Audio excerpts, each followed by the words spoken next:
No one is coming. A manifesto on self-responsibility, discipline, and relentless growth.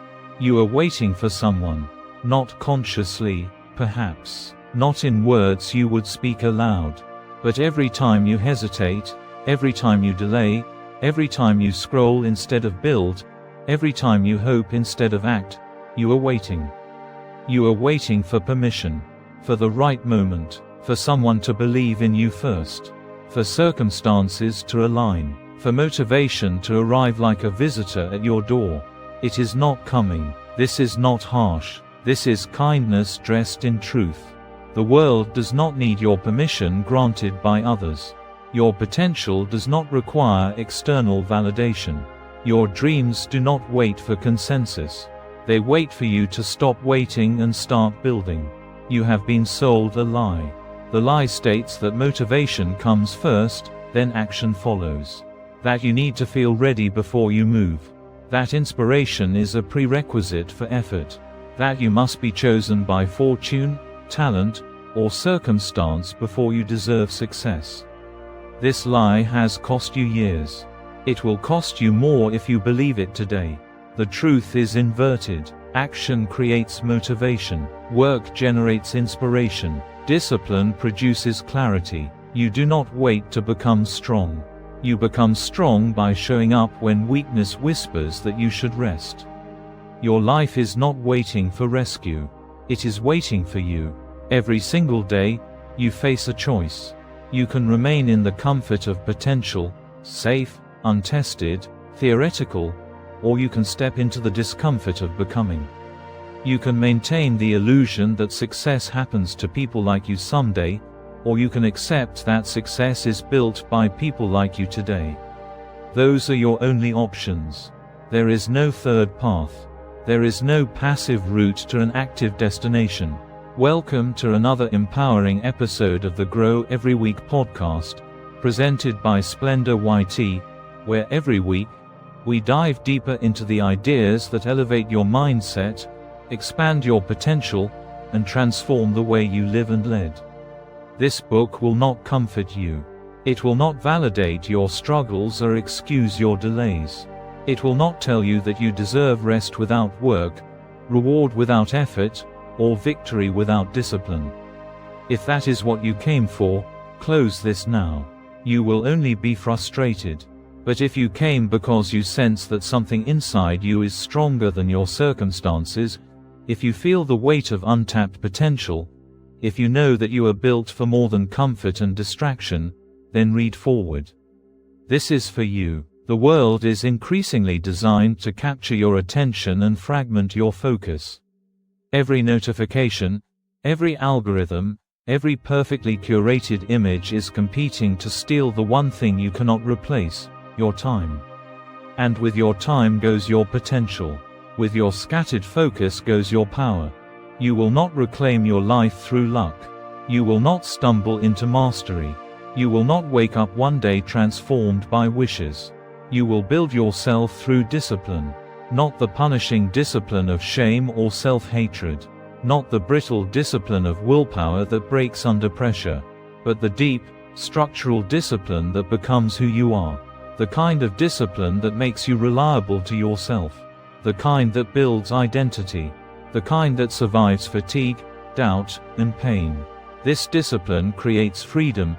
Not the false freedom of doing whatever you want, but the authentic freedom of building what you choose. It is the freedom that comes from owning your life so completely that no external circumstance can control your direction. The cost of distraction is clear. It costs you years of compounded growth. It costs you the version of yourself that could have existed if you had protected your focus. It costs you the life you claim you want. The cost of ownership is also clear. It means you cannot blame your past. It means you cannot blame your circumstances. It means you cannot blame bad luck or unfair advantages or the people who doubted you. It means everything that happens from this moment forward is your responsibility. And it means everything is possible. This is the foundation. This is the only ground worth building on. You came here because part of you knows that waiting is dying. That distraction is a slow surrender. That motivation is a symptom, not a cause. You came because you sense that something inside you is ready to be built into something fierce, focused, and unbreakable. This book is not here to comfort you. It is here to change you. Before we begin, make sure to subscribe to Splendor YT for more life-changing videos. Chapter 1. Focus fully on building your strongest self. The most dangerous thing you can do is look outside yourself. Not forever, but right now, in this season of your life. In this moment before your foundation is solid. You are in a critical phase, whether you realize it or not. You are building the architecture of who you will become. And if you build with your attention scattered across external validation, comparison, and the opinions of people who are not responsible for your life, your foundation will crack. This is why self-focus is misunderstood. In a culture obsessed with comparison, with likes and followers, with being seen and approved, the act of turning inward feels selfish. It feels like you are ignoring the world. The world will certainly tell you this is true. It will ask why you are not more available, more engaged, more interested in what everyone else is doing. The answer is simple. Because you are building. When a craftsman is creating something that requires precision, he does not split his attention across a crowded room. When a surgeon is operating on a delicate system, she does not ask the patient to perform 7 other tasks simultaneously. When a child is learning to walk, she does not divide her focus between balance and entertainment. Everything has a season, and your season right now is the season of building your strongest self. This is survival work, not survival against external enemies, but against the part of yourself that has been conditioned to seek external approval. Against the habit of measuring your worth by external metrics. Against the belief that someone else's validation determines your value. Your strongest self is not built in public. It is not built in the spaces where you are seen and celebrated. It is built in the silence. In the early mornings before anyone else wakes. In the evenings after everyone else has quit. In the daily work that no one photographs, no one likes, and no one celebrates. That work is where strength lives. The compounding effect of daily effort is the most underestimated force in human development. You do not see it working. That is its power. You perform a small discipline. Nothing happens. You perform it again. Still nothing. You perform it for weeks, for months, for years. Then suddenly, the world sees the result and calls it talent. It was never talent. It was the invisible accumulation of repeated effort. This is why most people stay weak. They want the visible result without the invisible work. They want the attention without the solitude. They want the breakthrough without the boring discipline of daily practice. They want to feel transformation, so they assume transformation requires drama. It does not. Transformation requires tedium. It requires showing up when it does not feel important. It requires building when results are nowhere in sight. You stay weak because you quit when the work stops feeling productive. You stay weak because you measure progress by how you feel instead of by what you have built. You stay weak because you compare your invisible work to someone else's visible results. And in that comparison, you conclude that their path is easier, that their gift is greater, that the universe has favored them in ways it will never favor you. This is the lie that destroys potential. Every person who appears to have arrived at their strength has passed through seasons of invisible work. Not seasons where they felt powerful. Seasons where they felt small, doubtful, and irrelevant. Seasons where they showed up anyway. Seasons where they had no audience and no reward except the quiet knowledge that they were building something that would outlast the moment. This is the work you are called to right now. Not comfortable work. Not work that feels inspiring every morning. Work that feels necessary. Work that you do because you have made a commitment to yourself and you keep commitments even when no one is watching. Building strength when results are invisible requires a particular kind of faith. Not faith in someone else. Faith in the process. Faith that if you are disciplined with the fundamentals, if you show up consistently, if you refuse to measure progress by how you feel, then results will arrive. They arrive late. They arrive quietly, but they arrive. This faith is built by keeping promises to yourself. When you commit to something and then execute it, you become someone who can be trusted. And the person who trusts you most is you. This trust becomes your foundation. From this foundation, you can build anything. Discipline versus motivation is a critical distinction that most people never make. Motivation is a feeling. It is wonderful when it arrives. It is also unreliable. Some days you will wake with fire in your belly. Most days you will not. Most days you will wake tired, unmotivated, and resistant. If you have built your life on motivation, those days will be lost. Your progress will be sporadic. Your results will be inconsistent. Your identity will shift with your emotional weather. Discipline is different. Discipline is a decision made in advance, executed in the present, regardless of how you feel. Discipline says, I will do this because I decided to do this, not because I feel like it. This is radical. This is powerful. This is also difficult, but it is the only reliable path to consistent growth. When you build your strength on discipline, not motivation, you become unstoppable. Not because you never feel tired or doubtful, but because you have proven to yourself that you can act despite tiredness and doubt. You become someone who does not require the perfect emotional conditions to move forward. You become someone who knows that the feeling will follow the action, not precede it. Silent progress is the goal, not because you should hide your work or be ashamed of your growth, but because the moment you begin measuring your life by external perception is the moment you have handed your direction to someone else. Silent progress means you are focused on building what is real, not creating what looks impressive. Silent progress means you are accountable only to your own expanding standards, not to the expectations of observers. This is how you become someone failure cannot break. Failure breaks people who are fragile because they are not yet solid. Failure breaks people whose identity is external, dependent on success and applause. But failure cannot break someone who has built themselves through private discipline. You have already experienced failure in private, the failure of fatigue, of doubt, of resistance. You have already overcome it. When public failure comes, you recognize it as just another version of the same work. You do not need failure to teach you. You already know how to learn. You have been learning through your quiet discipline.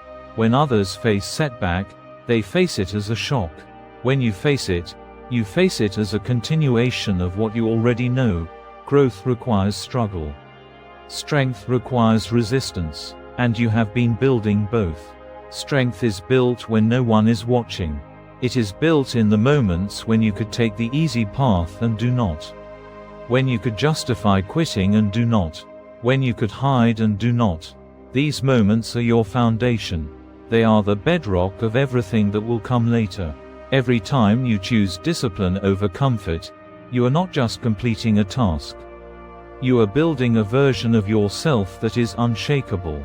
This is your work in this season. Not to be seen, not to be validated, not to feel inspired, but to build, to show up, to execute the discipline that will become who you are. The world does not need to understand this yet. You do not need to understand it yet. You need only to do it. Chapter 2. Train your mind to ignore all outside noise. Your mind is at war. Not a war you declared. Not a war with an obvious enemy, but a war nonetheless. Every day, thousands of entities are competing for your attention. They have armies of engineers, psychologists, and designers working to ensure that your mind is fractured, distracted, and directed toward their interests instead of yours. This is the modern attention war. It is not fought with weapons. It is fought with notifications, algorithms, infinite scroll, social comparison, and manufactured urgency. It is fought by exploiting the human brain's ancient wiring, the need to belong, to be seen, to know what others think. These vulnerabilities are not weaknesses. They're evolutionary features that have been weaponized. The cost is your focus. And your focus is the cost of everything else. A focused mind is powerful. A scattered mind is helpless. It does not matter how talented you are, how much potential you have, or how clear your vision is. If your mind is fragmented, you cannot execute. If your attention is divided, you cannot build. If your energy is dispersed across 100 external demands, you have none left for what actually matters. The first weapon in this war is opinion. Other people's opinions about who you are, what you should do, how you should live, and what success looks like. These opinions are dangerous because they are offered with the appearance of help. Someone sees you and thinks they know what is best for you. They offer their opinion as guidance, as care, as wisdom. And it may be none of those things. It may be projection. It may be fear. It may be their own insecurity dressed up as concern. When you accept someone else's opinion about yourself, you have given them control of your identity. You are now living according to their vision, not your own. And if their vision is not aligned with what you are actually building, you have just steered yourself off course. This is why you must be ruthless about whose opinions matter. Not because everyone is wrong. Some people have genuine wisdom. Some people care deeply about your growth. But the key is discernment. You must ask, is this person responsible for my life? Does their opinion come from genuine investment in my growth, or from their own agenda? Am I asking for this feedback, or is it being forced on me? Most unsolicited opinions should be discarded. Not rudely, but firmly. You do not owe anyone the space to influence your decisions. Your mind is not a commons. It is not a public forum. It is your private, sacred space. Protect it. Validation addiction is the emotional structure that makes you vulnerable to external opinion. It is the belief that your worth is determined by what others think. It is the need to be seen, approved, and affirmed. This need is human. It is also destructive if it becomes your primary compass. When you are addicted to validation, you make decisions based on who will approve them instead of whether they serve your vision. You say yes to requests you should decline. You hide parts of yourself that might be misunderstood. You shrink yourself to fit others' comfort. You spend your energy managing perception instead of building reality. The antidote to validation addiction is not to stop caring what anyone thinks. It is to reduce your circle of input. You need a small group of people whose opinions matter. These are people who know your vision, understand your struggles, and are invested in your actual growth, not in making you comfortable. Everyone else is just noise. Treat them that way. Listen to noise, and you will be directed by wind. Ignore noise, and you remain steady. Creating mental boundaries is a skill that must be consciously developed. Your mind will not naturally defend itself. It has been trained through years of distraction to be permeable, to absorb everything, to give weight to random external input. You must retrain it. A mental boundary is a decision made in advance. Before you encounter opinion, comparison, or distraction, you decide what you will let in and what you will not. You decide which inputs serve your vision and which do not. You decide whose voice matters and whose does not. Then you execute that boundary, not flexibly, but consistently. This requires discipline. When someone offers an unsolicited opinion, the natural response is to consider it, defend against it, or absorb it. Instead, You acknowledge it and let it pass. When comparison tempts you to question your path, you remind yourself that you are not living their life. When distraction whispers that you deserve a break, you acknowledge that rest is important and you have already scheduled it. Boundaries are not walls built in anger. They are architecture built in clarity. They exist to protect what matters. They exist to direct your energy toward what you control and away from what you do not.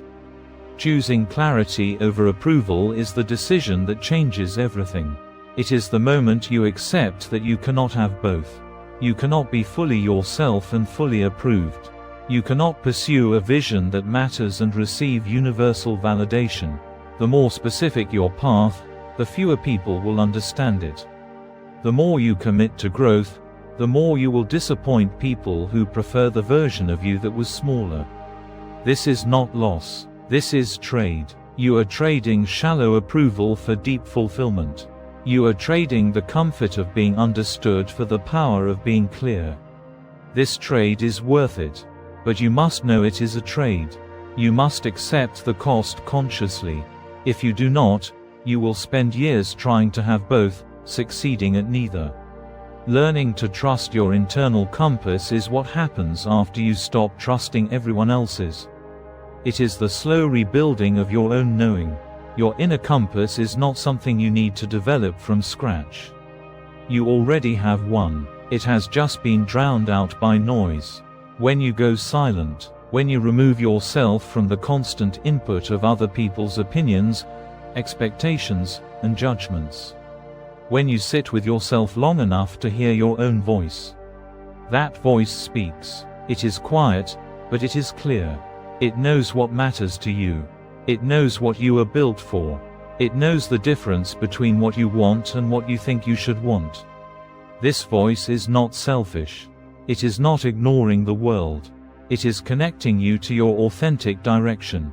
And when you follow your authentic direction, you become powerful. Not powerful in the way of dominating others. Powerful in the way of knowing where you are going and moving with certainty toward it.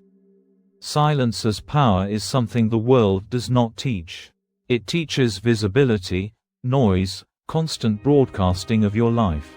It teaches that if you are not seen, you are not valuable. This is false. Silence is where clarity is built. Silence is where your direction is refined. Silence is where you discover what you actually want versus what you have been told to want. The most powerful people often appear quiet. Not withdrawn, not hiding, but focused inward on their work and outward only on what matters. They do not need to announce their vision constantly. They do not need to gather opinions about every decision. They do not need external validation to know they are moving correctly. They are moving correctly because they have done the internal work to know their own direction. This is available to you. It requires that you stop treating your mind as a public space and start treating it as your most valuable asset. It requires that you defend your attention like you defend your money, your time, and your safety.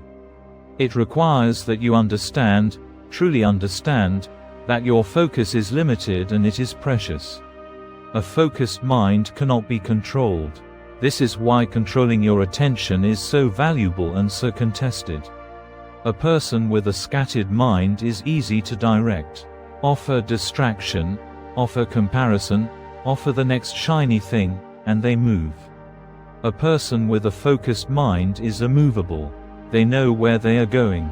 Opinion cannot move them. Distraction cannot move them. Only results matter. Only the vision matters. This is the mind you are building. Chapter 3. Fight for your dreams when no one believes. Your dream will be lonely.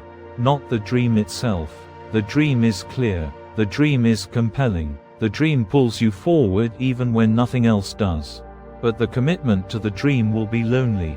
The path that leads to it will be empty. You will walk it mostly alone. This is not a problem to solve.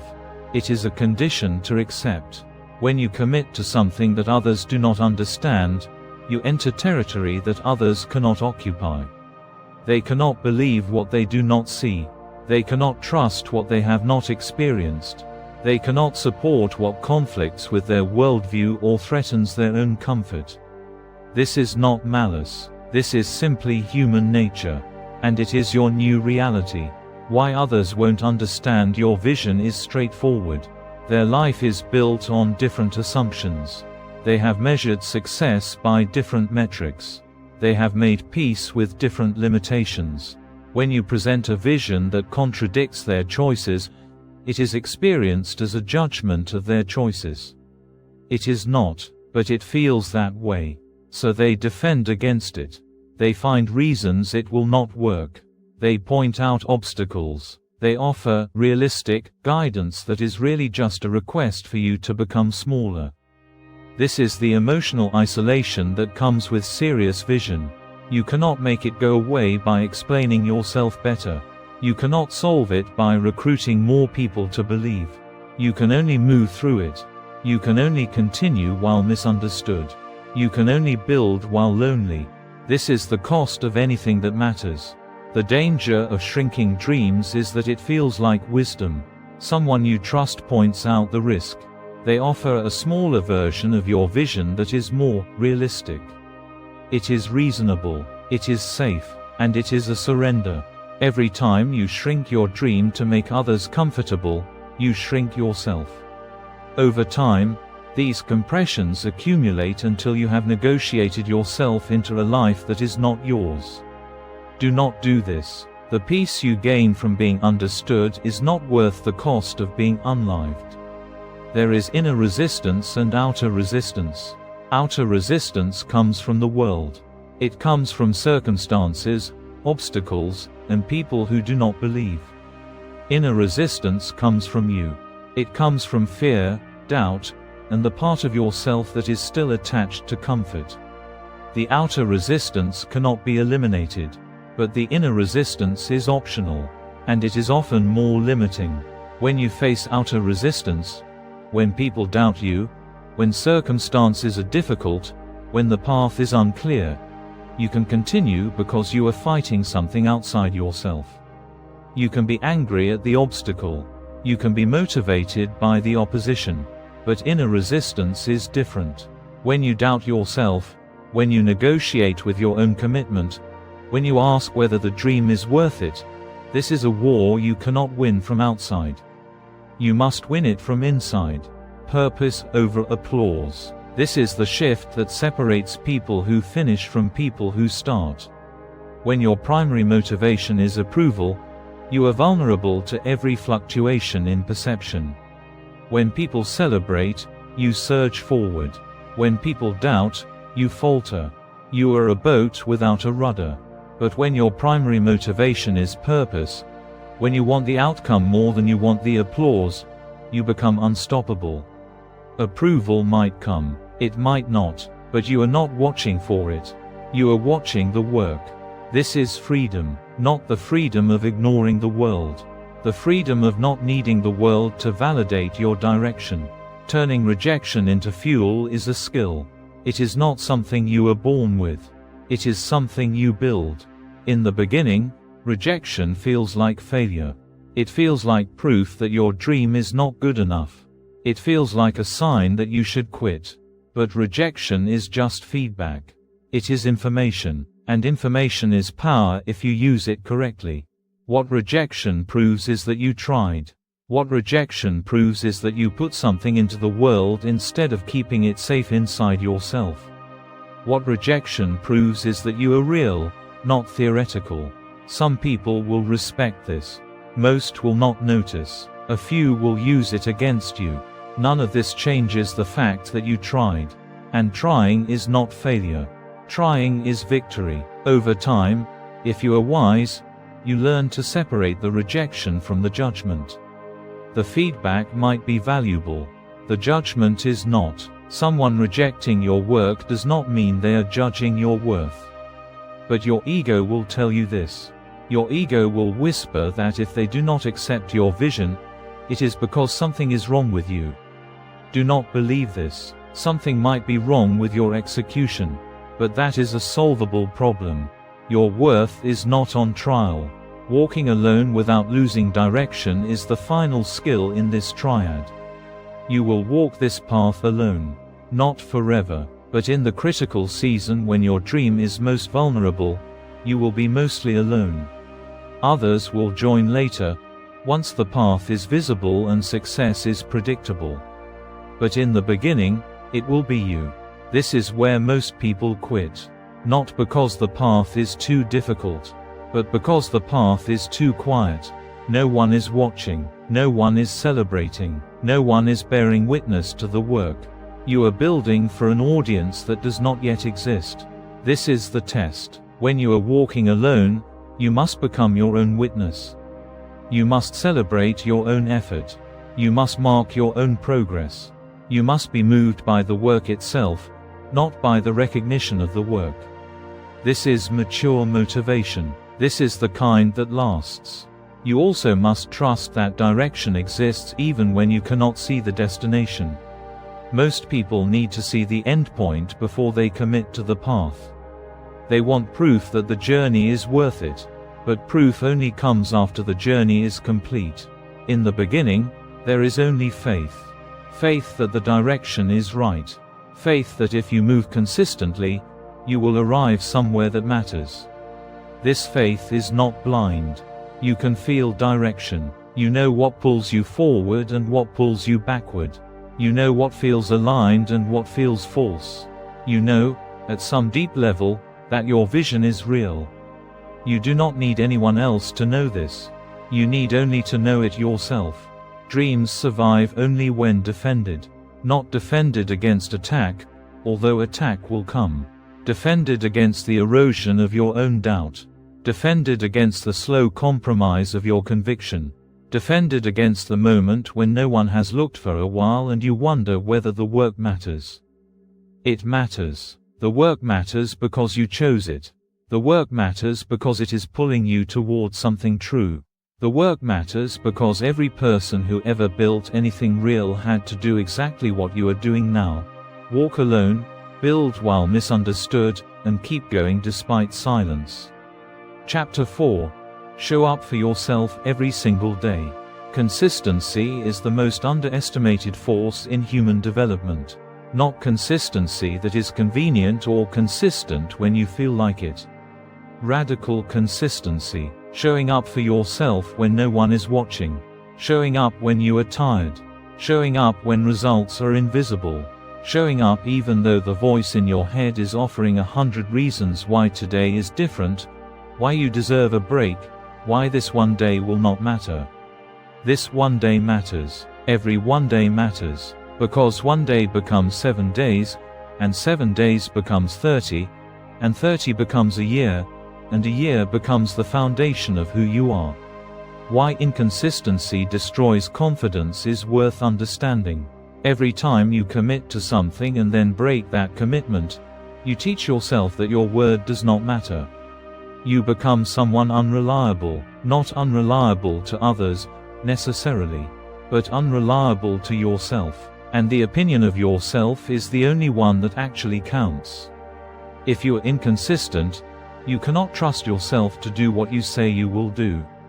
This uncertainty is poisonous. It makes you hesitant. It makes you second-guess your ability. It makes you vulnerable to every excuse and distraction because you have already proven to yourself that you might not follow through anyway. But if you are consistent, something else happens. You begin to trust yourself. You become someone who keeps promises. You become someone who does what you say. You become someone who shows up. This is the foundation of real confidence. Not confidence that comes from external success. Confidence that comes from being reliable to yourself. Becoming reliable to yourself starts with small commitments. Not commitments that are so small they do not matter, but commitments that are real, measurable, and possible. Maybe it is 20 minutes of work every morning. Maybe it is going to bed on time. Maybe it is meditating. Maybe it is writing. The specific commitment does not matter as much as the fact that you make it and keep it. In the beginning, this will feel boring. There will be nothing exciting about doing the same thing every day. There will be nothing dramatic about the result. You will show up, do the work, and nothing visible will change. This is the test. This is where most people quit.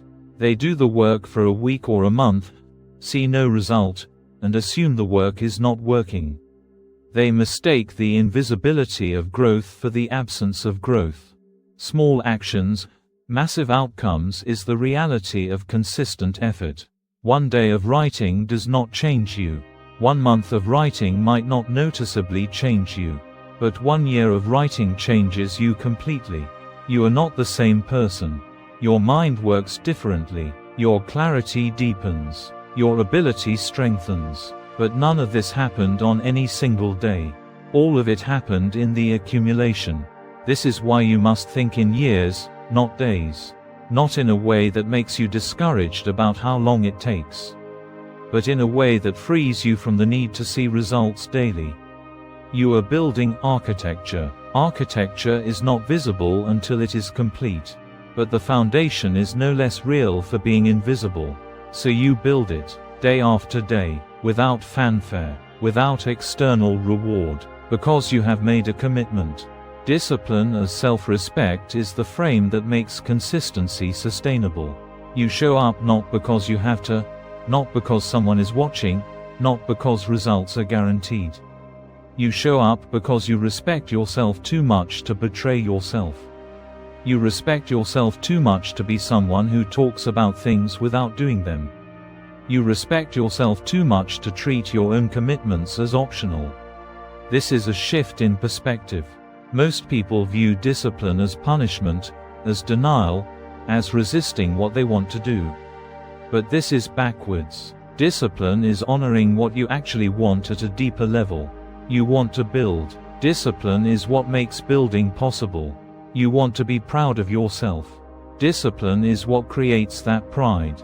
When you frame discipline as self-respect instead of self-punishment, it becomes sustainable. You are not forcing yourself to do something you hate.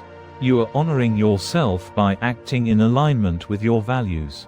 This is intrinsically rewarding. Over time, you will crave the discipline.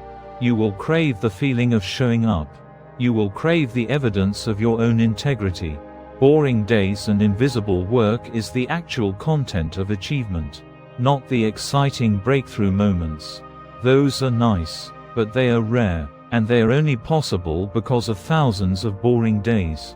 People see the announcement of success and imagine it was built in a moment of inspiration. It was not. It was built in the grinding daily work that no one filmed, no one celebrated, no one even noticed. This is hard to accept in a culture obsessed with dramatic change, viral moments, and overnight success. But it is the truth. Every person who has built something real has passed through this season of boring, invisible work. The difference between them and people who did not achieve is simply that they kept going. They understood that boring was not a sign they were doing something wrong. Boring was exactly what they were supposed to be doing. Why showing up matters more than talent is a lesson the world should teach in school but does not. Talent is real. Some people are naturally gifted in certain areas. But talent without showing up is potential wasted. And a person with moderate talent who shows up every day will outpace a person with extraordinary talent who does not. The reason is simple. Consistent effort compounds. Sporadic effort does not. This means you do not need to be exceptional. You do not need to be the most talented. You need only to be consistent. You need only to show up when others quit. You need only to keep moving when everyone else has given up. This is available to anyone. It is not dependent on genes or luck or the circumstances of your birth. It is dependent only on your decision. There is a particular power in this truth. It means your success is not out of your control. You do not have to wait for talent to be granted to you. You can achieve through something entirely within your control, your consistency. This is not inspirational thinking. This is literal fact. The person who shows up for 1000 days will be stronger than the person who does not, regardless of what the genetic lottery gave them. You do not rise to motivation. You fall to habits. This is the opposite of what most people believe. They believe they need to be motivated to start, and then they will build habits. But this is backwards. You build habits through showing up, and then motivation follows. In fact, motivation becomes almost irrelevant. You no longer need to be motivated to do something you do every day. It is just what you do. It is who you are. When consistency becomes identity, it becomes easy. Not effortless, but easy in the way that breathing is easy. You do not wake up and decide to breathe. You just breathe. Someday, you will not wake up and decide to do your work. You will just do it. You will be someone who shows up. And that will be so integrated into who you are that not showing up will feel impossible. You do not rise to motivation. You fall to habits. Chapter 5. Cut out every distraction that weakens your focus. Time theft is happening every day, and you are the victim and the perpetrator simultaneously. You are the victim because thousands of people and systems have engineered distraction to pull your attention away from what matters. You are the perpetrator because you are allowing it. You are participating in the stealing of your own time. Every notification is a theft. Every moment you spend on something that does not move you toward your vision is a theft. Every minute of scrolling, every rabbit hole of research that is not necessary, every conversation that pulls your focus away from your purpose is a theft. And it is not just the time itself. It is the compounded cost of the time.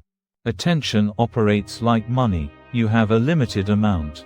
When you spend it frivolously, you have less for what matters. The difference is that most people are aware of money. They track it. They guard it. They think carefully about how it is spent. But attention is just given away. It is handed to anyone who asks, to anything that glitters, to any voice that speaks loudly enough. This must change. Entertainment versus escape is a distinction worth making. Entertainment is a genuine good. It is rest. It is the relaxation that allows you to sustain effort. It is medicine for the mind when the mind is weary. But escape is different. Escape is using distraction to avoid something you are afraid to face. Escape is losing time because you are running from something instead of running toward something. Escape is surrender dressed up as rest. When you are truly resting, you feel more capable afterward. When you are escaping, you feel hollower. Pay attention to this. Your nervous system knows the difference. When you are being distracted in a way that serves you, you can feel it. When you are being distracted in a way that harms you, you can feel this too. You just have to listen. Digital discipline is not about abstinence. It is not about becoming someone who never uses technology. It is about becoming someone who uses technology intentionally, not reactively. Most people use technology the way a boat with a broken rudder moves. It goes where the current takes it.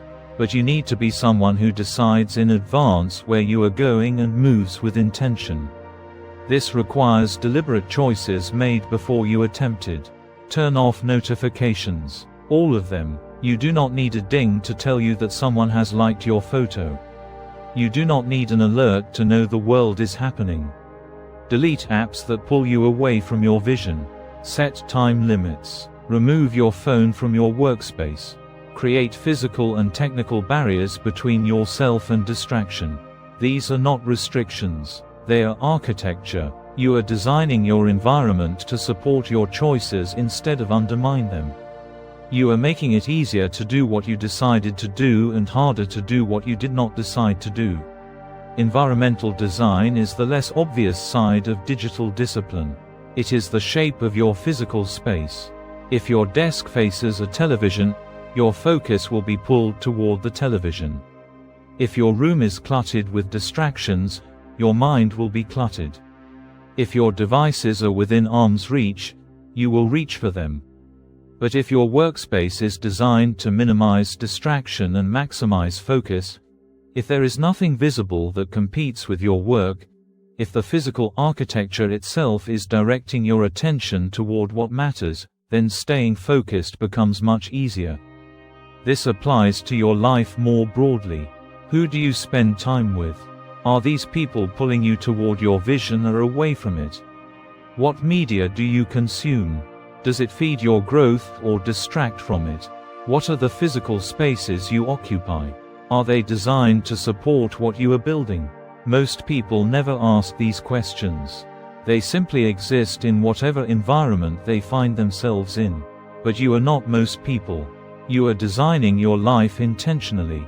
This means you are intentional about the people you spend time with, the information you consume, and the spaces you occupy. Every one of these is a tool. Use them that way. Saying no without guilt is a skill you must develop. Every yes to something is a no to something else. When you say yes to a request that does not serve your vision, you are saying no to the time you could have spent on your vision. This is not selfish. It is clarity. You cannot do everything. You can do the things that matter to you. Most people say yes to avoid the discomfort of disappointing others. They believe that being helpful and accommodating makes them a good person. But being a good person is not the same as being available for everything. A good person knows their own direction and pursues it. A good person is clear about what they can and cannot offer. A good person does not sacrifice their own vision to meet everyone else's expectations. When you say no to something, you do not need to justify. You do not need to explain. You do not need to offer a reason that will be understood. A simple, "that does not serve my current priorities," is sufficient.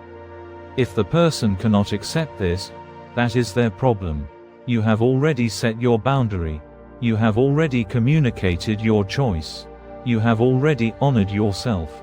The guilt you feel when saying no is just a feeling. Feelings are not data. They are not truth. They are just the body's reaction to deviation from old patterns. You have been trained to feel obligated to everyone. To say no violates that training.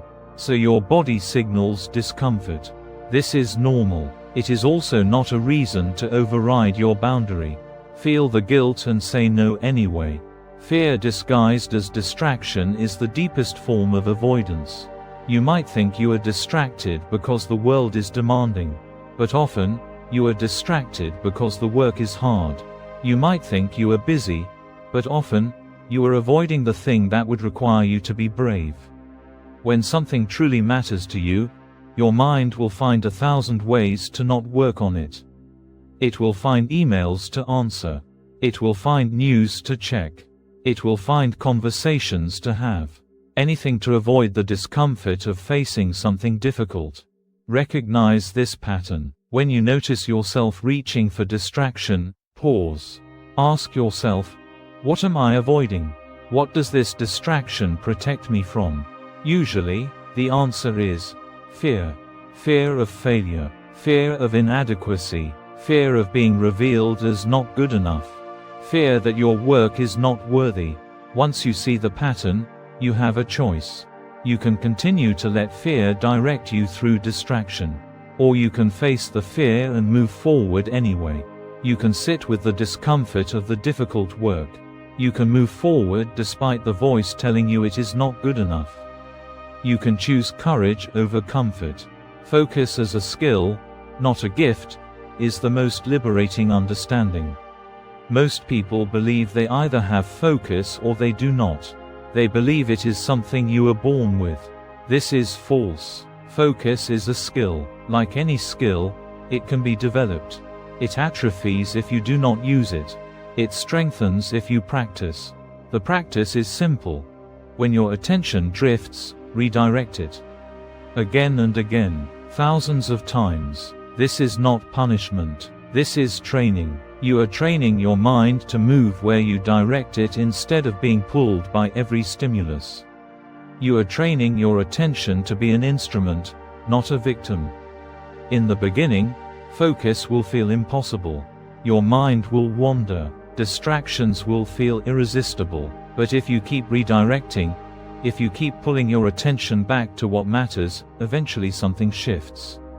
Your mind becomes stronger, your focus deepens, distractions have less power, the skill develops. What you protect determines what you build.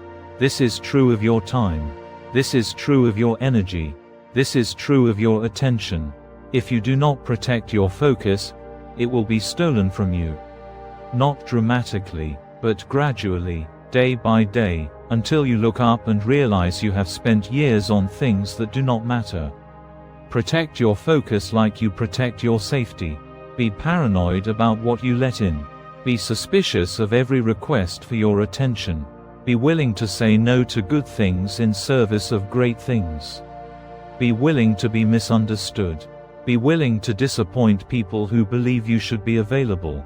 When you protect what matters, everything else falls away. The noise quiets. The path becomes clear. You move forward with power. And the world cannot stop you because you are no longer split between 100 different directions. You are moving like an arrow toward a single target. And that is unstoppable. Chapter 6. Own your life without blaming anyone. The moment you blame someone, you have given him control. This is the architecture of victimhood. You place your pain or failure in someone else's hands and ask them to be responsible for it. In doing so, you have made your recovery dependent on them. You have made your progress dependent on their change, their apology, their acknowledgement. And you are waiting. You are stuck. You are powerless. This is why blame feels so good in the moment. It provides an explanation. It provides someone to be angry at instead of having to feel the full weight of responsibility.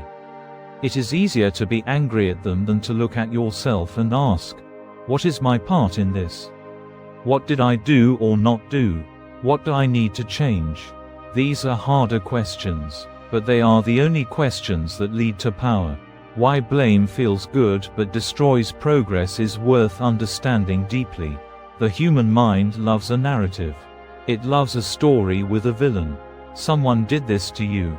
Someone wronged you. Someone is responsible for where you are. This narrative is comforting because it removes the burden from you. But it also removes your power.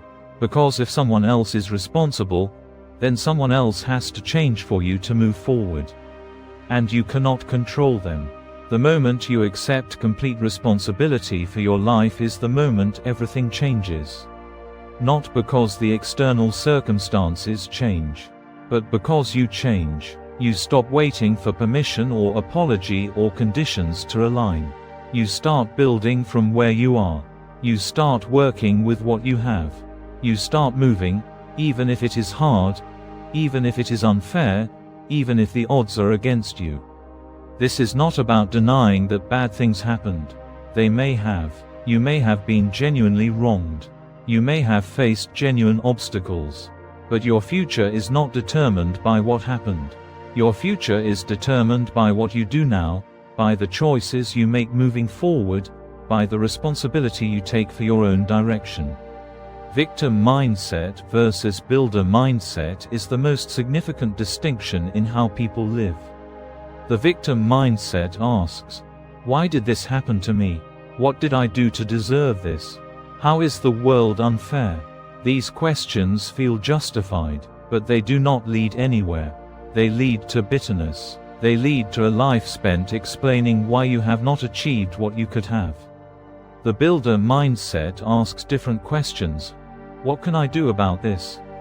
What is within my control? What is the next step? What do I need to learn? These questions point toward action. They point toward power. They point toward building a life instead of defending against it. You get to choose which mindset you inhabit. Not in a single moment of decision, but every single time you face an obstacle. You can blame something external or you can ask what you can control. Most people default to blame. But you are not most people. You are someone who takes responsibility. Radical responsibility means accepting that everything that happens in your life is ultimately your responsibility. Not because everything is your fault, but because you are the only one who can change it. You are responsible for your choices. You are responsible for your effort. You are responsible for your direction. You are responsible for the life you are building. This sounds harsh. In some ways, it is. It means you cannot blame your parents for how they raised you. You cannot blame your circumstances for where you are. You cannot blame bad luck or unfair advantages or people who did not believe in you. You have to accept that regardless of what happened, you are responsible for what you do next. But in other ways, it is the most liberating thing you will ever accept. Because it means your power is not dependent on anyone else. It means you can stop waiting. It means you can start moving. It means you are not a victim of your history. You are the author of your future. And the only authority on who you become is you. Turning pain into leverage is what happens when you accept responsibility. Most people experience pain and then avoid it. They distract from it. They medicate it. They try to forget it. But pain is information. It is feedback. It is telling you something matters. If you are willing to feel it, to understand it, to learn from it, you can use it. Some of the most powerful people are people who have been broken and rebuilt themselves. Not because the breaking was good, but because they extracted the lessons and moved forward. They did not get stuck in the story of how it happened to them. They got focused on what it was teaching them. They became unbreakable because they had been broken and discovered they could rebuild. Your pain can work for you or against you depending on how you relate to it. If you use it as a reason to blame and stay small, it will destroy you over time. But if you use it as information, as proof of what you are capable of surviving, as motivation to build a different life, it becomes power. Control versus circumstances is a critical distinction. You have limited control. You cannot control whether people believe in you. You cannot control whether the world is fair. You cannot control whether opportunities appear. You cannot control what happened in your past. But you can control whether you show up today. You can control how hard you work. You can control what you do with the information you have. You can control the effort you put in. You can control the responsibility you take. You can control the direction you choose. The sphere of control is smaller than you might want. But within that sphere, you are absolute. You are sovereign. Most people spend their energy fighting for control over things they cannot control. They spend years being angry at people who will never change. They spend energy trying to change circumstances that are beyond their reach. Meanwhile, the actual levers of power sit unused. The actual territory where they have absolute control, their own effort, their own choices, their own direction, is left untended. Do not do this. Shrink your focus to the territory you actually control. Take radical responsibility for that territory. Build there with intensity, and watch what becomes possible. Leadership of the self is what this is. You are not leading anyone else. You are not waiting for permission to lead. You are not trying to influence others to believe in your vision. You are leading yourself. You are making decisions and executing them. You are setting direction and moving. You are taking responsibility and handling it. This is the only leadership that matters. When you become a leader of yourself, something shifts in how you move through the world. You are not asking for permission. You are not seeking approval. You are not waiting for conditions to be right. You are moving. People sense this. They respect it. Some will follow. But that is secondary. The primary is that you are moving with authority. Freedom through ownership is the promise at the end of this chapter. When you accept complete responsibility for your life, you become free. Not free from obstacles, not free from difficulty, but free from the exhausting work of maintaining a victim narrative. Free from waiting, free from the dependency on others changing. Free to build, free to move, free to become who you choose to become. When you own everything, you control everything. This is not a comfortable truth, but it is a true one. And freedom is built on truth, not comfort. Chapter 7. Push harder when you feel like quitting.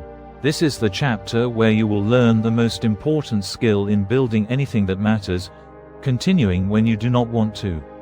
Not continuing in denial of your limits.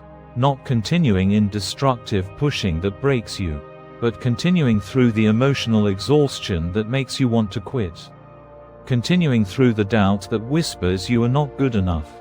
Continuing through the fatigue that says you deserve a break. Continuing when every cell in your body is asking for permission to stop. Emotional fatigue versus real limits is the first distinction you must make. Emotional fatigue is a feeling. It is real, but it is not truth.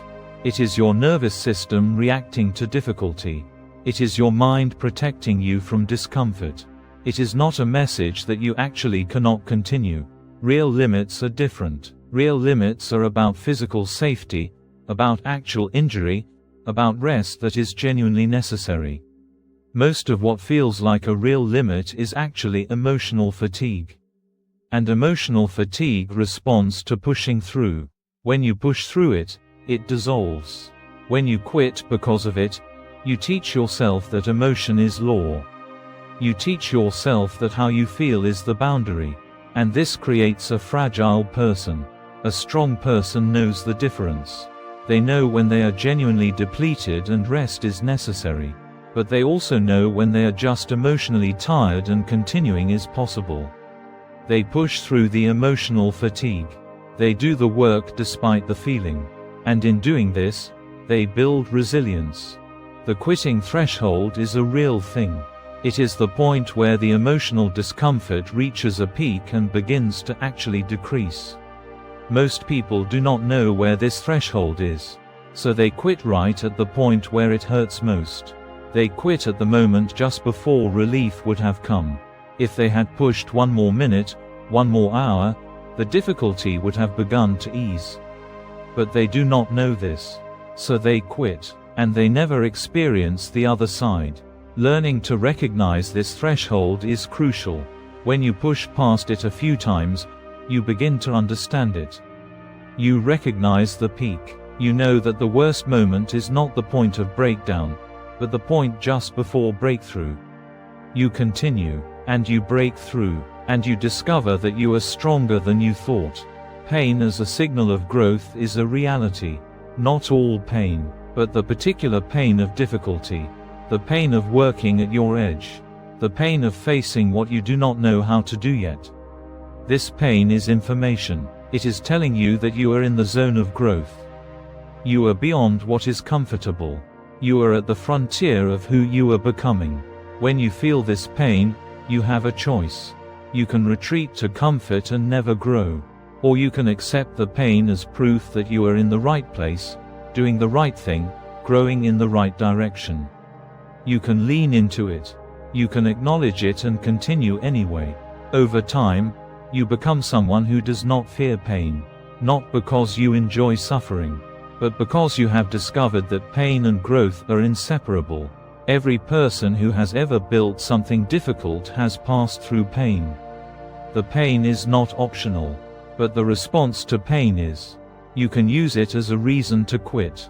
Or you can use it as evidence that you are moving in the right direction.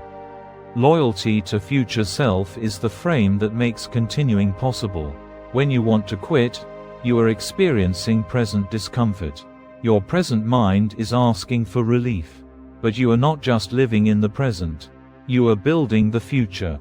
You are that future person's ancestor. What will they thank you for? What will they wish you had pushed through? Most people are deeply disloyal to their future selves. They quit when things are hard. They choose present comfort over future power. They do the things that feel good now instead of the things that will feel good when complete. Then, when they arrive at the future, they are disappointed. They wish they had pushed harder. They wish they had continued. They resent their past self for the betrayal. Do not do this. Develop a fierce loyalty to your future self. Make decisions from their perspective. Ask what they will be grateful for. Ask what they will regret. Then do what future you will thank you for, not what present you want. One more step philosophy is the tactic that makes this possible. When you want to quit, you do not agree to continue indefinitely. You do not commit to pushing for hours more. You commit to one more step, one more hour, one more day, one more round. This is manageable. This is possible. And when you complete one more step, you can choose another one more step. This is how people finish what kills most others. They do not do it all at once. They do it one step at a time. The enormity of the task would crush them. But the next step is always manageable. Training mental endurance is different from training physical endurance. Physical endurance is built through repeated physical stress. Mental endurance is built through repeated emotional discomfort. You need to habitually face things that are difficult and continue anyway. You need to repeatedly choose discipline over comfort. You need to repeatedly push through the moment when you want to quit. This requires deliberate practice. You need to put yourself in situations where you must continue. You need to set commitments you cannot break without losing self-respect. You need to prove to yourself, over and over, that you are strong enough to do what you decided to do, regardless of how you feel. Over time, this creates a particular kind of person. A person who is reliable. A person who can be counted on. A person who knows they will continue. A person who has trained their mind to move forward despite resistance. A person who is very difficult to break. Winning internal battles is the prerequisite for winning anything external. Every obstacle you will face in the world is easier than the obstacles you will face in your own mind. Your mind is your most sophisticated opponent. It knows you better than anyone. It knows your fears, your weak points, your desires. It will deploy your own weapons against you. It will convince you that quitting is wisdom. It will offer perfectly reasonable rationalizations for stopping. And you must win against it. Not through force, because force eventually fails against an opponent that has infinite stamina. But through relentless commitment. You must make a decision in advance and execute it regardless of the arguments your mind makes. You must prove to yourself, repeatedly, that your commitment is stronger than your resistance. This is the internal battle, and it is won or lost before any external battle ever begins. The moment you want to quit is the moment it matters most. This is the exact point where most people fail. This is the threshold. If you quit here, you remain as you are. If you continue, you become someone different. You become someone who does not quit when it is hard. You become someone who is tested and proven. You become someone unbreakable. This moment will come, many times. Maybe today, maybe tomorrow, maybe in a year, but it will come, and when it does, you will have one choice. You can feel the discomfort and use it as a sign to stop. Or you can feel the discomfort and use it as a sign that you are in the exact place where growth happens. Choose the second. Continue, push, show up for one more round, and discover what you are truly capable of. Chapter 8. Trust the process when results are invisible. This chapter is for the season when nothing is working, nothing is visible, and every measure you can take suggests you are failing. This chapter is for the time when you need most to believe in something you cannot see. This chapter is for the people building in silence. The silent seasons are real. They are long. They are darker than you expect. They are the time when you have committed to something, you are working consistently, and absolutely nothing visible is changing. Your efforts have not yet moved into the public world. Your results have not yet appeared. Your evidence of progress does not exist in any measurable form. Most people quit in the silent seasons. They cannot see progress, so they assume there is no progress. They cannot prove they are moving forward, so they assume they are standing still. They cannot show others tangible results, so they assume they are failing. Then they stop, and they never arrive at the point where the invisible work becomes visible. But if you continue, if you maintain discipline during the invisible season, if you trust that the work is working even though you cannot see it, then something shifts. The invisible accumulation reaches a tipping point. What you have been building begins to appear. What you have been preparing for becomes relevant. What you have been working towards starts to manifest. This is the promise of the silent season. Not that it is easy, but that it is real. And that if you continue, it pays. Every single person who has built anything significant has passed through this season. Some of them recognized it and pushed through with faith. Others stumbled through it with doubt. But all of them had to traverse this territory if they wanted to arrive at the other side. Delayed gratification is the skill that sustains you through the silent season. Not delayed gratification in the way of asceticism or denial, but the understanding that certain rewards take time to arrive. You plant a seed, you water it, you give it sun and soil. For weeks, nothing visible happens. Then, one day, a sprout appears. Then leaves. Then branches. Then flowers. But none of this was supposed to happen until after the invisible work of root development. Your work is the same. The roots must develop before the visible growth. And the root development phase is long. It feels pointless, but it is the most important phase. The person who can delay gratification is the person who can achieve anything. Because they can continue past the point where instant gratification would fail. They can work for years if necessary. They can pursue a vision that takes longer than their emotional system wants to wait. They become uncompetitive to anyone who needs immediate results. Faith without evidence is what separates the people who build from the people who theorize. You do not have evidence yet. You cannot show anyone proof. You cannot point to visible success. But you have something else. You have faith in the process. You have faith that if you continue, the results will come. This faith is not naive. It is informed by understanding how things work. It is informed by knowing that delayed results are built on invisible work. Most people lose this faith early. They have never seen their own invisible work pay off, so they do not believe it will. They have always needed immediate feedback to believe they were on the right track. They have always sought external validation to know they were okay. So when that validation does not come, they believe the work is wrong. But validation will come, just not yet. And your job right now is to trust that, to maintain faith despite the absence of evidence. Consistency over excitement is the final nail in the coffin of motivation-based living. You are not going to feel excited about this work every day. Most days you are not going to feel anything. You are just going to do it because you decided to do it. This is boring. This is also the entire foundation of everything that works. Excitement is a sprinkle of seasoning. Consistency is the actual meal. You need the consistency. The excitement is just a bonus that arrives sometimes. When you can build your life on consistency and treat excitement as a bonus, you become unshakable. You do not need to feel good to continue. You do not need to feel inspired to execute. You just continue, because continuing is what you do.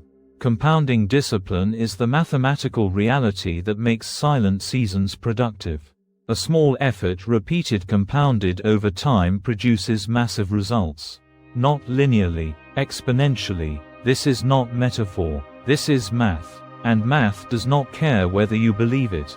It works whether you believe or not. So your tiny daily efforts are not tiny. They are seeds of massive future results.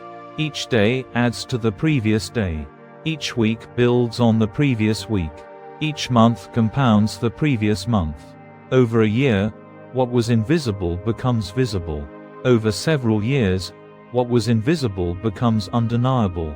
This is why the season must be long. Not because you are slow, but because true growth requires compound time. There is no cheat code. There is no way to get the results of years of work without investing the years. But if you invest the years, the results are guaranteed. This is not luck. This is not talent. This is simply mathematics. Staying when others leave is the final differentiator. At some point in every worthwhile pursuit, most people leave. They get tired. They do not see results. They get distracted by something easier. They lose faith. They quit. And suddenly the field is much less crowded. You have automatically risen in relative standing simply by refusing to quit. You do not need to be the best. You do not need to be the brightest. You need only to stay. While others are leaving, you are continuing. While others are looking for something easier, you are deepening. While others are doubting, you are building. This alone is enough to carry you to a place most people never reach. Character before reward is the truth of this season. You are not getting rewarded yet. You are not seeing your efforts reflected back to you. But you are building character. You are becoming someone who can be trusted to continue. You are becoming someone reliable. You are becoming someone strong. These are the real rewards. These are the foundation everything else is built on. When external reward eventually arrives, it will be built on this foundation of character. And because it is built on character, it will last. The person who succeeds without building character is fragile. They lose it easily, but the person who has spent years building character is unshakable. When they succeed, they sustain it. When they fail, they recover. When they face challenge, they handle it. You are building this right now. In the silent season. In the invisible work. In the time when no one is watching and no reward is coming. This is the real work. Everything else is decoration. What grows underground determines what stands above it. Your roots are growing right now. You do not see them. No one sees them, but they are growing. They are deepening. They are extending. They are becoming unshakable. And someday, when the root system is strong enough, what you have built will stand visible for everyone to see. And they will wonder how you did it so effortlessly. They will not know about the invisible season. They will not know about the years of unseen work. But you will know, and that knowledge will be your strength. Chapter 9. Stay locked in on your vision until you win. Vision is not a wish. It is not a hope. It is not something you think about sometimes when you are feeling inspired. Vision is the anchor point that you return to every single day. Vision is what prevents you from being blown off course by every wind of circumstance. Vision is what you trust when everything else is unclear. But maintaining vision requires discipline. The world will constantly offer you alternatives. People will suggest different paths. Circumstances will push you in different directions. Your own emotions will convince you that your vision is not good enough, that you should modify it, that you should accept something smaller.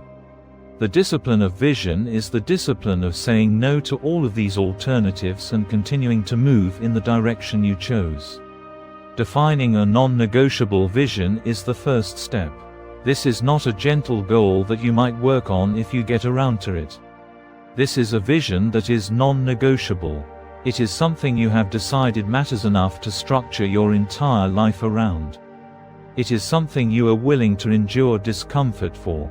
It is something you are willing to be misunderstood for. It is something you would regret not pursuing. Most people never define a vision this clear. They have vague aspirations. They have wishes. They have ideas about what might be nice to have. But they do not have a vision that is so clear, so specific, so non-negotiable that they would rearrange their entire life to pursue it. You need to find this. You need to go deep enough that you understand not just what you want to build, but why. What is it about this vision that matters to you at a level that transcends comfort and approval? What is it that you would build even if no one ever knew about it? That is your non-negotiable vision. That is what you lock onto. That is what you return to every single day. Emotional sabotage is the self-directed attack that happens once you have defined a clear vision. Your mind, now aware of what you are committed to, begins to sabotage you. It does this through doubt. It does this through the offer of alternatives. It does this through the constant whisper that your vision is not good enough, that you are not good enough, that you should modify what you are doing. This sabotage feels reasonable, it feels like wisdom, it feels like it is protecting you, but it is actually fear dressed up as wisdom. Your mind is terrified of what you are asking it to commit to. So it offers escape routes. It offers smaller dreams. It offers reasons to quit. You must recognize this and refuse it. The doubt is not wisdom. The alternatives are not wisdom. They are fear, and you do not need to act on fear. You can acknowledge it and continue moving in the direction of your vision. Short-term comfort versus long-term power is the trade you are making. Every single day, you are choosing between the comfort available today and the power available if you stay committed to your vision. The comfortable choice is the easy one. It feels good now. It asks nothing of you. But it costs you future power. The visionary choice is the hard one. It requires you to refuse comfort. It requires you to endure discomfort. It requires you to say no to things that feel good now in service of things that will feel good later. This trade seems foolish when you are in the moment. But when you arrive at the future and see what your previous self built, you understand the trade was worth it. Do not expect this trade to feel good. It will not. Most days it will feel like you are sacrificing. It will feel like you are missing out. It will feel like you could have more comfort if you just quit this vision and accepted something smaller. All of this is true. You could have more comfort if you quit. But you cannot have both comfort and the vision. You must choose. Decision alignment is what happens when your choices support your vision. Every decision, from how you spend your morning to who you spend time with to what you allow your mind to focus on, is either aligned with your vision or misaligned. When aligned, it moves you toward your goal. When misaligned, it moves you away. Most people make misaligned decisions without noticing. They spend their day on things that do not serve their vision and wonder why they are not progressing. They follow every interesting tangent. They say yes to every request. They consume media that does not feed their growth. Each individual decision seems fine. But in aggregate, they are moving away from their vision. You need to be ruthlessly aligned. Every decision that is not aligned with your vision is a decision that is misaligned. This does not mean you can never rest or enjoy yourself. Rest and enjoyment can be aligned with your vision. But they must be intentional. They must not just be drifting into comfort. Becoming unshakable is what happens when you have locked onto a vision so clearly that nothing can move you from it. Not criticism can shake you because you have made peace with being criticized. Not failure can break you because you have decided failure is just feedback. Not doubt can stop you because you know the doubt is just the voice of fear and fear is not wisdom. Not temptation can pull you away because you have decided that your vision is more valuable than anything else. This unshakable quality is what people sense when they meet someone who is truly committed. It is not arrogance. It is not stubbornness. It is clarity. It is the peace that comes from knowing exactly what matters and moving without doubt in that direction. Standing alone without doubt is the final stage.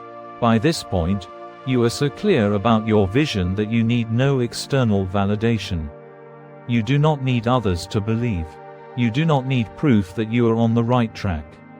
You know, and that knowledge sustains you.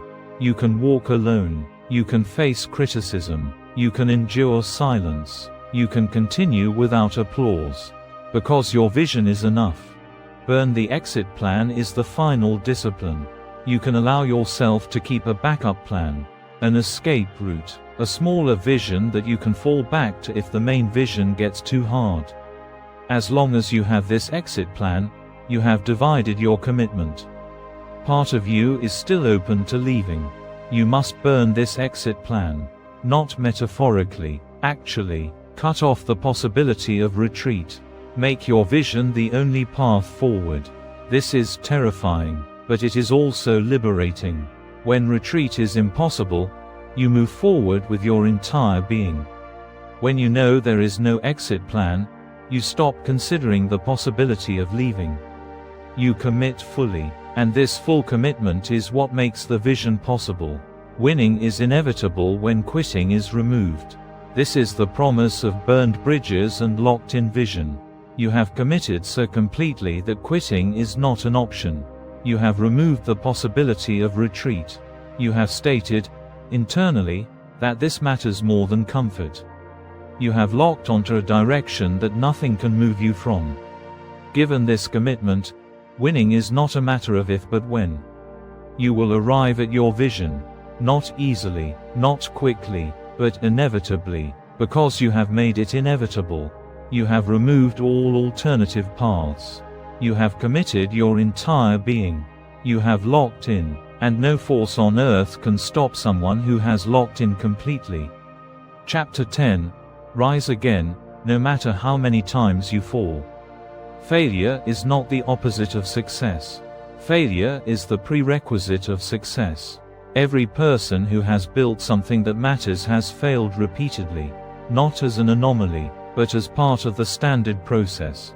And the only difference between people who succeed and people who do not is that people who succeed kept failing. They got back up, they tried again, they learned from the failure and moved forward. You will fail, maybe today, maybe tomorrow, maybe at the moment when you most believed you were going to succeed. This is not a sign that you are doing something wrong. This is a sign that you are doing something that matters. Because things that do not matter do not fail. They just fade. But things that matter, things that push you beyond where you have been before, things that require you to build something new, these things fail. Often, and if you are willing to fail repeatedly, you will eventually succeed. Failure as feedback is the frame that transforms failure from shame into power. Every failure is delivering information. It is telling you something did not work. It is telling you to adjust your approach. It is telling you that this method is not the way forward. Failure is not saying that you are a failure. It is not saying that you cannot succeed. It is just saying that this particular attempt did not land the way you intended. Most people cannot separate these things. They fail and feel ashamed. They fail and believe it is about them, not about the method. They fail and doubt their entire vision. They fail and conclude they were not right for this path. This is why most people cannot handle failure. They make it mean something it does not mean. But if you separate the feedback from the identity, everything changes. You can fail and still believe in yourself. You can adjust your method without doubting your vision. You can get back up and try again without the weight of shame. This is the person who can eventually succeed, because they can fail without breaking. Rebuilding after collapse is harder than building in the first place. Building from zero has a certain innocence. You do not yet know what you do not know. But rebuilding after collapse means you must rebuild while carrying the knowledge of what was lost. You must rebuild while grieving what did not work.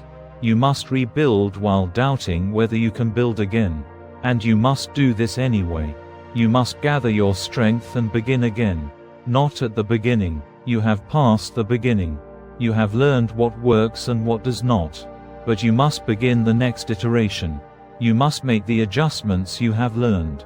You must rebuild with better knowledge and deeper understanding. This is the work of people who eventually build something great.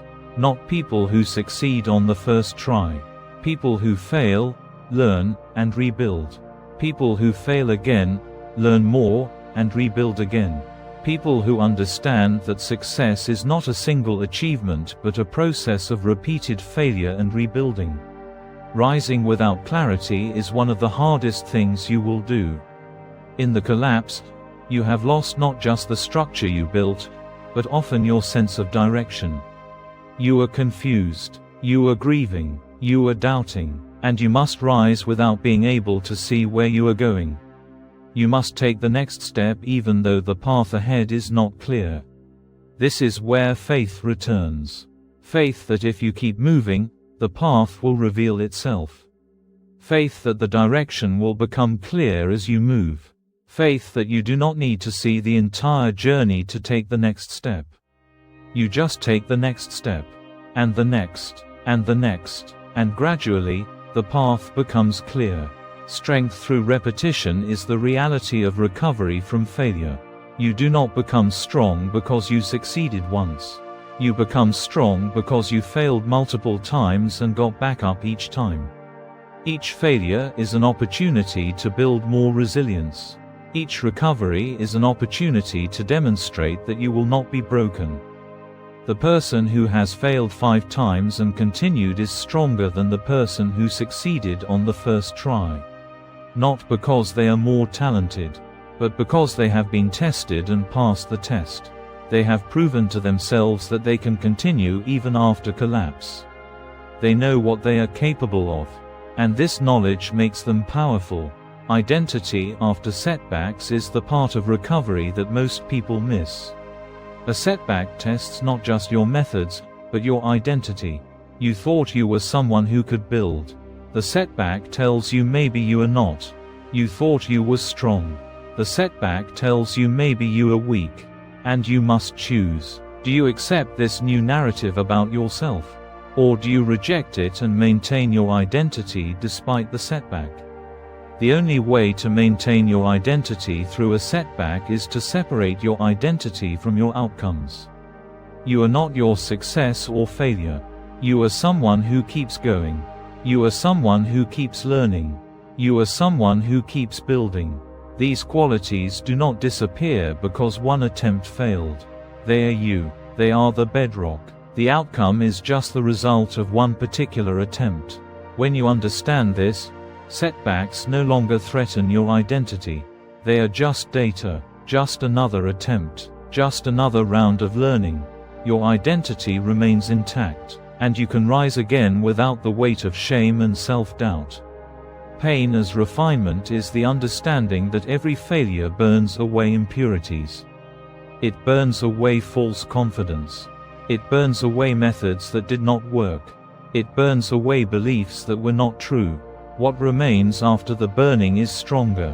What remains is refined. The pain of the burning is the price of this refinement. Most people avoid this pain. But avoidance means remaining impure, remaining crude, remaining untested. But you are choosing the path of refinement. You are willing to feel the pain of failure. You are willing to burn away what does not work. You are willing to be refined. And this willingness makes you unbreakable. Becoming impossible to break is the result of being broken and rebuilt multiple times.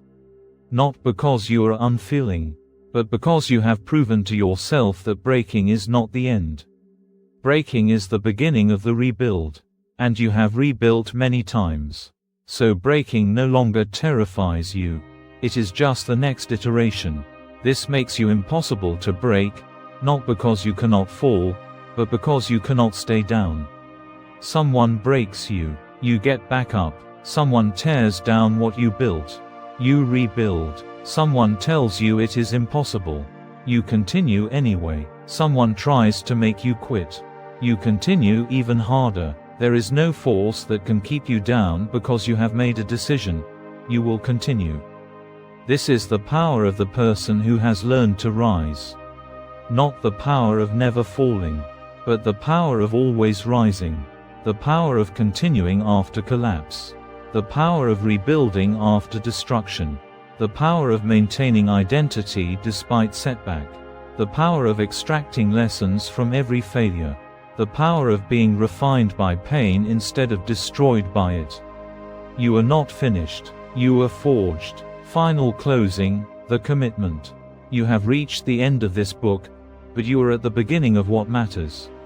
Reading these words is not the work. Understanding them is not the work. The work is what you do now, in the silence of your own life, when no one is watching, when no one is celebrating, when results are still invisible. The work is what you do tomorrow morning when the motivation from these words has faded. The work is what you do in the weeks and months ahead when you have forgotten some of what you read. The work is the daily choice. The work is showing up. The work is discipline. The work is the silent seasons. The work is rising after you fall. This is what separates the people who built their lives from the people who wished they had. You have been given the truth in these pages. Not pleasant truth, but true truth. The truth that no one is coming. The truth that waiting is dying. The truth that your potential means nothing without your discipline. The truth that your vision means nothing without your commitment. The truth that your life means nothing if you live it according to someone else's plan. You know this now, and knowing it creates responsibility. You cannot go back to the comfort of waiting. You cannot go back to the comfort of blame. You cannot go back to the comfort of scattered attention. Because you know better, and knowledge that is not acted on becomes a weight. It becomes the burden of knowing what you should do and not doing it. But you do not have to carry this weight. You can set it down by taking action. You can transform knowing into being by showing up and doing the work. You can prove to yourself, right now, that this book was not just words. That these ideas are not just theory. That you are not just a person who reads about change but a person who creates it. The commitment is simple but not easy. Commit to yourself. Commit to your vision. Commit to showing up every single day, regardless of how you feel, regardless of what anyone thinks, regardless of whether results are visible. Commit to being the person who does not need motivation because you have become disciplined. Commit to the silent work. Commit to the invisible season. Commit to continuing when it is hard. Commit to rising when you fall. Commit to ownership. Stop waiting for someone else to fix your life. Stop blaming your circumstances. Stop accepting that your situation is determined by factors outside your control. Take responsibility, all of it, the past, the present, and the future. And in taking responsibility, take your power back. Commit to clarity. Stop trying to please everyone. Stop modifying your vision to fit others' expectations. Stop living according to someone else's script. Find what matters to you at the deepest level and lock onto it. Ignore everyone else, not rudely, but firmly. Your vision is more important than their approval. Commit to consistency. Stop trusting motivation. Start building habits. Show up every single day. Not when you feel like it. Every single day. Build the identity of someone who keeps commitments to themselves. This is who you are becoming. Commit to focus. Protect your attention like you protect your life. Eliminate distractions. Choose clarity over noise. Surround yourself with people and information that serve your vision. Let everything else fall away. Your focus is your power. Commit to resilience. You will fail. You will fall. You will be broken. And you will rise again. You will rebuild. You will extract the lessons. You will become stronger. This is not a possibility. This is a certainty. So prepare yourself emotionally. Know that hard times are coming. And know that you will handle them. Commit to yourself. Not to a job, not to someone else, not to a cause. Commit to becoming the strongest version of yourself. Because when you are strong, everything else becomes possible. Your strength becomes the foundation of everything you build. Your strength becomes the answer to everything that challenges you. This commitment is not a moment. It is a direction. It is 1,000 moments. It is 1,000 decisions to continue when you want to quit. It is 1,000 small disciplines that compound into large results. It is 1,000 days of showing up in silence. This is the work of your life. This is what you came here to do. Not to be comfortable, not to be approved, but to build, to become, to forge yourself in the fire of your own commitment. To prove to yourself and to the world that you are more than what you were. That you are capable of more than what you have done. That your potential is not theoretical but real. The fundamental truth remains: no one is coming. But you do not need anyone to come. You do not need rescue. You do not need permission. You do not need approval. You do not need the world to believe in you. You need only to believe in yourself. You need only to commit to yourself. You need only to show up for yourself. And when you do these things, everything else becomes secondary. Your success becomes inevitable. Your power becomes undeniable. Your life becomes yours. This is your power, and you have always had it. You just had to remember. Now build. No one is coming. You must embrace discipline, find your focus, and take ownership of your future.